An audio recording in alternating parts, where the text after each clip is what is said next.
बाहा हेले मनमथ राउतराय द्वितीय विवाह करिसंती वरिष्ठ कांग्रेस नेता तथा सुरेश राउतराय सान पुओ। प्रथम विवाह विच्छेद पर से पटिया अंचल जड़े युवती को जीवन साथी भाव बाछिछंती। मनमथଙ୍କ पत्नी ना हेउछि रोजालिन पटनायक। से मुंबई रे कार्यरत अछंती।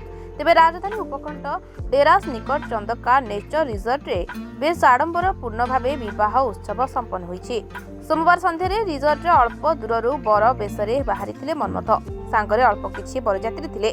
मनमथଙ୍କ संपर्कीय तथा पूर्वतन पीसीसी सभापति प्रसाद हरिचंदन बरयात्री भावे जाइथिले। तेबे बीजेडी किंबा कांग्रेस दलरू अन्य केही नेता विवाह रे सामिल होई नथिले। विलंबित राति रे चंदका रिजर्ट रे वैदिक रीतिनीति रे तांकर बाहाघर संपन्न होइतिबा सूचना मिलिछि। तेबे रिजर्ट भितरे फोटो उठा उपरे कटकणा लागितला। तांको बाहाघर रे अल्प किछि हाथ गणती संपर्कीय और बंधु बांधव सामिल होइतिले। ब्यूरो रिपोर्ट सरकार न्यूज।